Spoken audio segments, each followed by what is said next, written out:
dobry. To kolejne spotkanie z cyklu Jej historia w 5 pytań. Chociaż jak pamiętacie, ta piątka nie zawsze bywa dosłownie piątką, ale pytania na pewno się pojawią.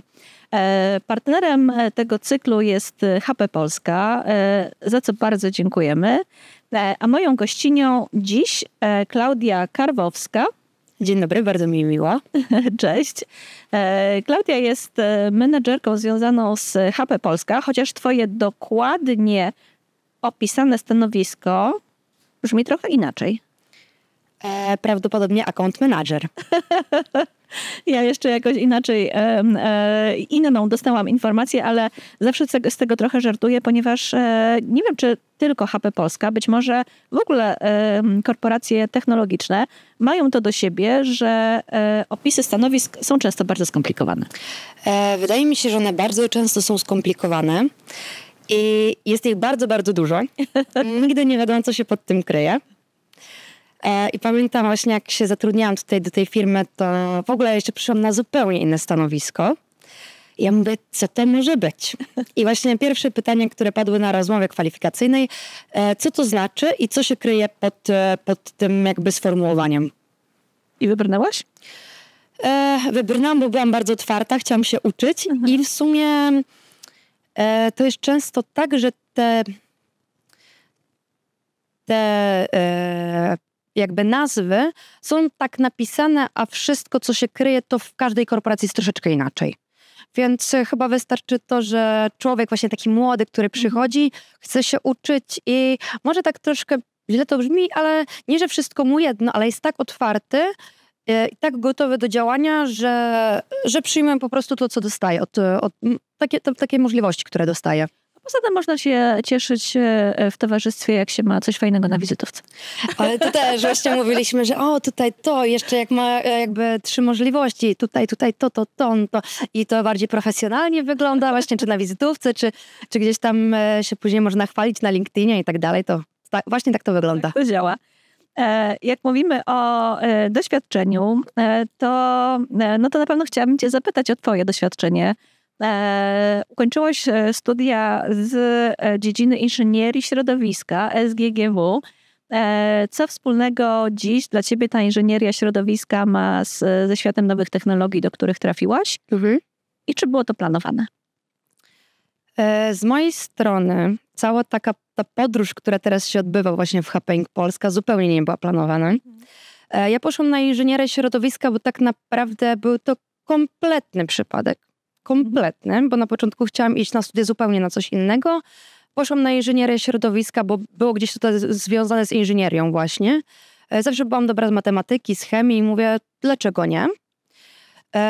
Na studiach poznałam bardzo dużo możliwości właśnie takich technologicznych, ale trochę od tej strony budowlanej i nie do końca to było to. I jak tutaj się właśnie udało mi uzyskać pracę w HP Polska, im bardziej zaczęłam właśnie wchodzić w tą technologię, w kontakt z klientem końcowym, bo jakby na tym polega moja praca, to jakby stwierdziłam, że to jest to, co ja bym chciała robić, bo jest połączenie czegoś takiego właśnie i inżynieria, trochę właśnie takich nauk ścisłych z kontaktem z człowiekiem, co ja bardzo, bardzo lubię. To jest w ogóle dla mnie takie strasznie miłe w tych rozmowach, które z wami prowadzę, słuchanie tego, jak bardzo świetne, młode, atrakcyjne dziewczyny z taką werwą i entuzjazmem opowiadają właśnie o świecie nowych technologii, o zainteresowaniach jednak bardziej z dziedziny nauk ścisłych. A to z kolei mnie prowadzi do pytania o to,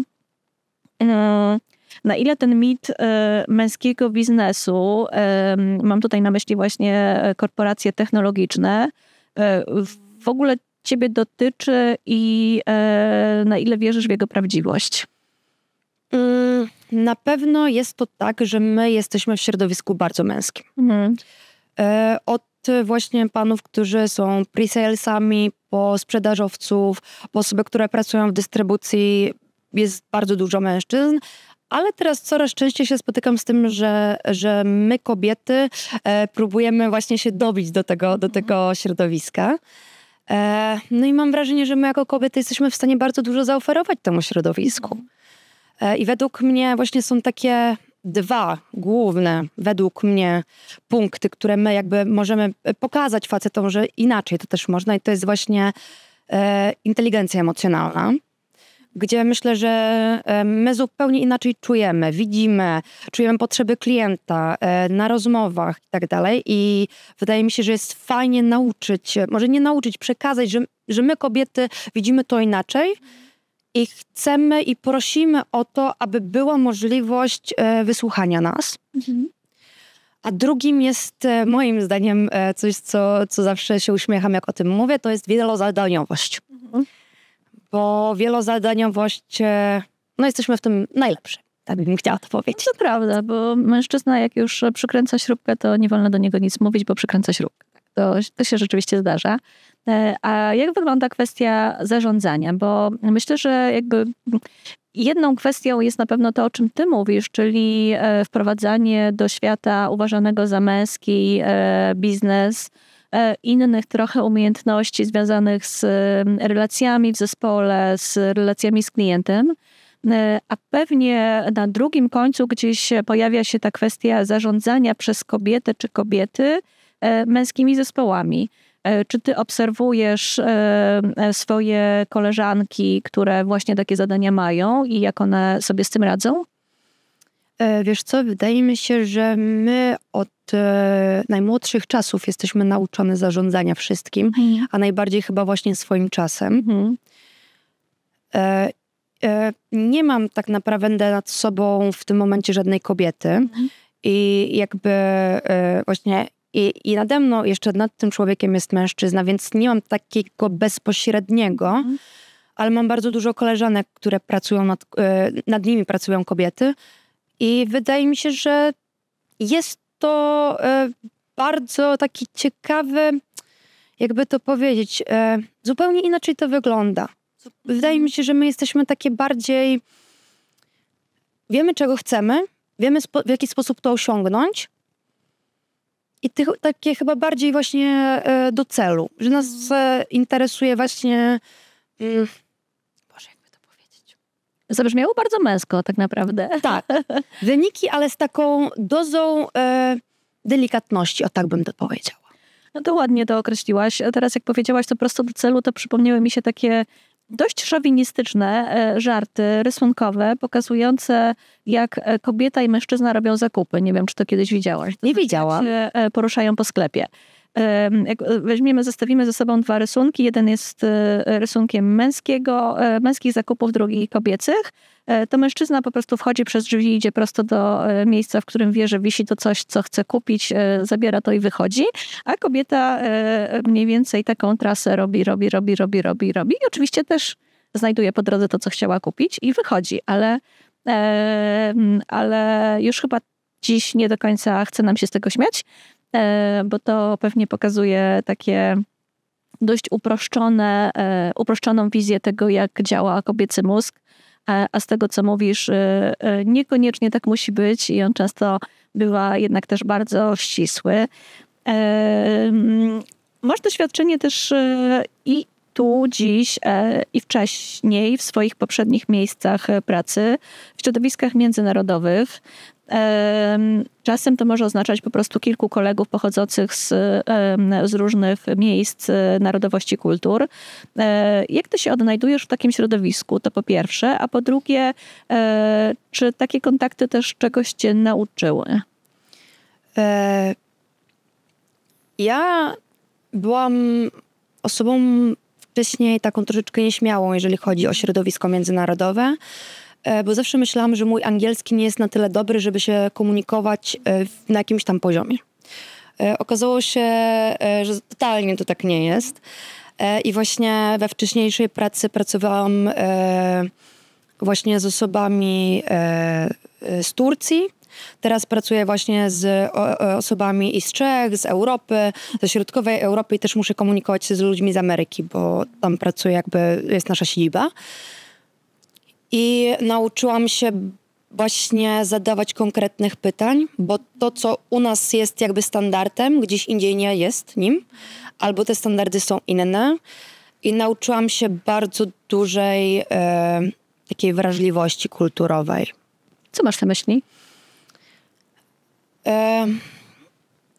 Wydaje mi się, że po prostu jestem o wiele bardziej otwarta na to, co ta kultura chce mi przekazać.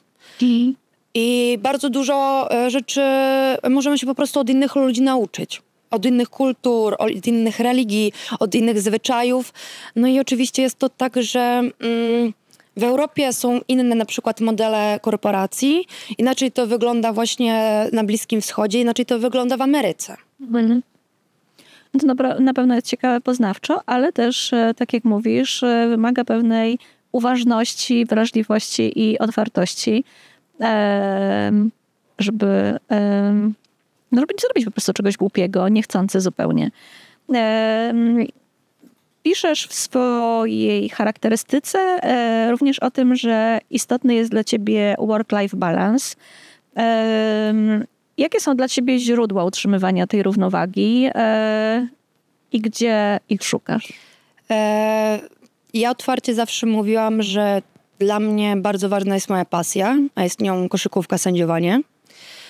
Jestem sędzią międzynarodowym już teraz w tym momencie i od zawsze właśnie wszystkim moim pracodawcom mówiłam, że dla mnie sport i utrzymanie właśnie takiej zdrowej głowy, tego balansu jest dla mnie najważniejsze i bez tego nie jestem w stanie wydajnie pracować. I właśnie dzięki temu, że znalazłam tutaj taką możliwość, otwartość i ze strony kolegów na pomoc, i ze strony właśnie korporacji, która daje mi taką możliwość, mam możliwość połączenia pracy i mojej największej pasji. Mogę wyjeżdżać na turnieje, mogę pracować z wielu miejsc na świecie tak naprawdę. No i tak naprawdę też to się wiąże z dużą ilością jakby takiego mojego samozaparcia, bo wiem, że pasja to pasja, a praca to praca i po prostu muszę na wszystko znaleźć czas. Jeżeli mam taką możliwość wyjazdu, powiedzmy, i na przykład sędziowania, to też wiem, że muszę dać trochę więcej od siebie, żeby po prostu mieć tą możliwość. Jakie trzeba mieć umiejętności, żeby być sędzią koszykarskim? To pytanie zawsze pada na każdej mojej rozmowie kwalifikacyjnej. To jest super ciekawe. Jest to bardzo ciężkie. Jest to właśnie, to nawiązuje i do pracy właśnie w środowisku międzynarodowym. I w środowisku, gdzie jest większość to mężczyźni po prostu. Ja od zawsze byłam osobą, która dość mocno mówiła, czego potrzebuje, w jaki sposób chcę, żeby to było zrobione no i zawsze właśnie byłam taką chłopczycą troszkę. I właśnie to mnie nauczyło takiego mówienia wprost, czego potrzebuję, bo nikt za mnie nie będzie walczył. A trudno się sędziuje facetów? Trudno. Trzeba mieć, ja jeszcze szukam tego, takiego balansu pomiędzy właśnie tą kobiecością, którą my mamy. I ja jestem bardzo takim, jakbym to powiedzieć, ostrym charakterem. I czasami krzyknę, a powinnam się uśmiechnąć i powiedzieć, no przepraszam, zdarza się, ale uczę się tego, bardzo się tego uczę i właśnie widzę, że wplatanie tej naszej kobiecości i takiej delikatności o wiele bardziej pomaga niż właśnie ten krzyk i taka stanowczość. Nie wiem czemu, ale jak zaczęłaś mówić o tym, co trzeba mieć, to z jakiegoś powodu przyszło mi do głowy, że za chwilę powiesz, trzeba mieć jaja. Ojej, to chciałam powiedzieć, ale nie wiedziałam, czy mogę. Od razu to wyczułam swoimi tutaj tymi odnóżami, czułkami i zresztą pewnie sama bym tak strzelała, że trzeba być z jednej strony trochę twardą, stanowczą i pewną tego, co się mówi i przekazuje, a z drugiej strony na pewno kobieca powierzchowność i pokazanie tej delikatniejszej strony wcale nie muszą szkodzić. Powiedz mi proszę, Klaudio, na koniec, jak ty widzisz perspektywy rozwoju nowych technologii, ale w takim kontekście bardzo ludzkim, to znaczy wyzwań, jakie one przed nami stawiają, jakiego rodzaju być może też trudności musimy brać pod uwagę, wchodząc bardzo głęboko w takie koistnienie z nowymi technologiami. Wiesz co, no ja jestem właśnie na takiej granicy jednej generacji z drugą. I cały czas właśnie... Czyli to jest pokolenie Z, które jest od ciebie trochę młodsze, a drugie? No wydaje mi się, że to są milenialsi. Okej. I właśnie uczę się brać od tych i od tych, bo moje pokolenie było nauczone właśnie korzystania z komputera, ale w takich... po prostu zamienienie książki w Wikipedii, po prostu jakieś encyklopedii właśnie na Wikipedię i wyszukanie takich bardzo podstawowych informacji. I ja powiem, że ja się czasami gubię. Mimo to, że mogę powiedzieć, że jestem powiedzmy młoda, to gubię się w tym, bo czasami jest tego aż za dużo. Miałam bardzo duże takie uczucie, że za dużo książek, za dużo informacji, za dużo, że wszystko można naraz znaleźć. A kiedyś mama powiedziała, dała do wyboru to czy to i koniec. To jest w ogóle też bardzo ciekawy, myślę, problem dotyczący bardzo wielu ludzi w tej chwili, czyli nadmiaru wyborów, nadmiaru możliwości, co dotyczy sytuacji i bardzo poważnych, i bardzo prozaicznych, od pójścia do drogerii, czy też do super drogerii, żeby kupić jakiś krem, czy specyfik i konieczność przejścia przez miliony różnych kosmetyków poukładanych obok siebie. Oczywiście trochę to podaję jako taki przejaskrawiony, prymitywny problem, ale mam wrażenie, że coś w tym jest. To znaczy od tego typu dylematów poprzez właśnie te ciągłe możliwości bodźce.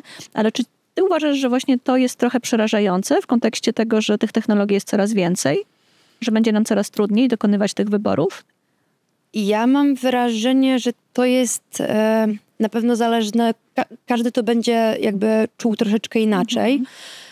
Ale moim zdaniem z jednej strony możemy się tego bać, ale z drugiej strony może przynieść nam to bardzo, bardzo dużo korzyści.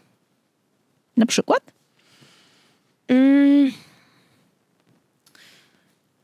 Ja to na przykład widzę na takim małym przykładzie kupowania biletów pociągowych czy biletów lotniczych. Bym powiedziała, że masz możliwość po prostu sprawdzenia to z bardzo wielu różnych stron.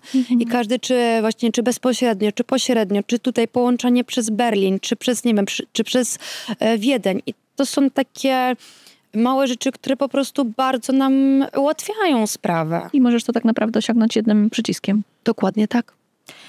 No dobrze, to oby nam się rozwiązywały różne problemy przy pomocy jednego przycisku, czy jednego dobrego hasła rzuconego sztucznej inteligencji. Bardzo serdecznie ci dziękuję za rozmowę i spotkanie.